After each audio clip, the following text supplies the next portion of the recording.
If I were a talking head on TV right now, I would be freaking out and shouting loudly about this, but I'm not. And here's the thing about the talking heads on TV. Their job in making financial predictions is to make some kind of radical prediction. No one gets on TV by saying things are going to stay the same. So we already know that anything you're going to hear from any place you're going to hear it, TV, the internet, it's going to need to be a bold, wild ass prediction for it to even rise above the noise to have it be a click worthy headline. And I hate that shit. So I'm going to show you something interesting that I found that I think points to a change in the market. And I'll show you why it might not be the case. I'm going to provide a rational conversation, not a, hey, look at this, everything's fucking up, it's crazy. But at the same time, I do think this portends a change in the wind. So let me show you what I found, and then you can think about it rationally and decide what you want to do about it.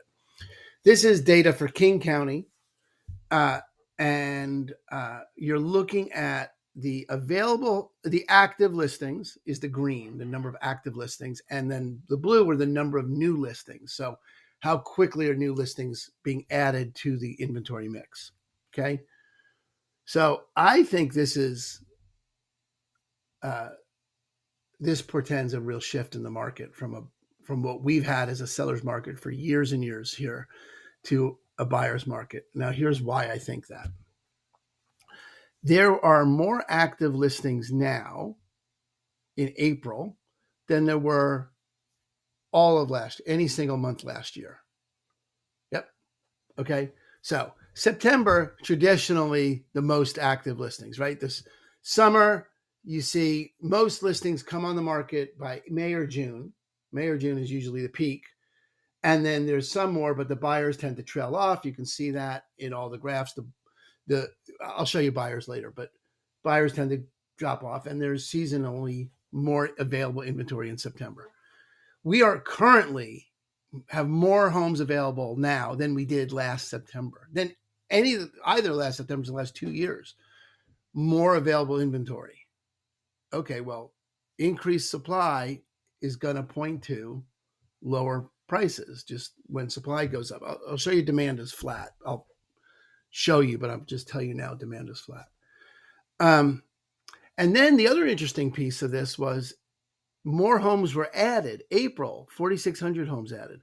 The most last year were in May, and that was the same number. So we're already beating May of last year. So May and June are traditionally the highest. I've never seen a year where April is the highest. So it's predictable that May or June will be higher still. Well, you already have more inventory, and you're adding more and more inventory to that pile. That's a buyer's market unless buyer demand goes up. So let's just look at where buyer demand is. Let's take off this number of new listings and just put pending. Okay, that is the number of homes that went under contract any given month.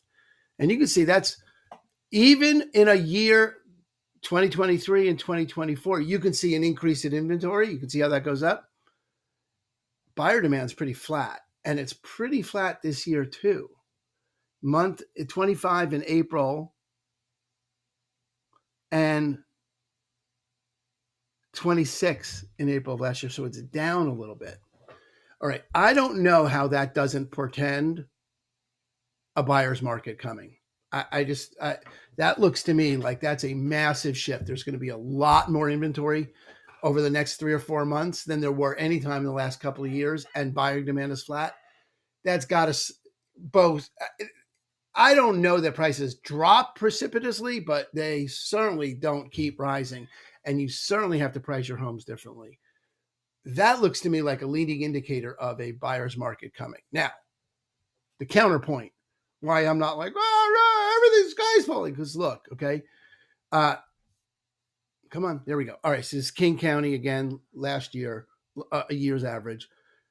Closed sales up since the beginning of the year. Days on market down since the beginning of the year. Sales price up. Okay, so This hasn't impacted this yet. I don't know how this doesn't wind up impacting this. Someone could I'd love to hear the explanation of how this phenomenon of increased inventory and flat buyers doesn't catch up to this. But maybe it doesn't. I'm not the smartest, I'm not the sharpest crayon in the box. So if someone's got an explanation for it, I'm all ears. I'm not at all attached to being right about it, because clearly prices have gone up since the beginning of the year. They're matching peak of last year. It all looks good so far. But I got to think this. I think things happen really slowly and then all at once. I think this is the really slowly part, and the all at once is coming. I'd love to hear what you think about that.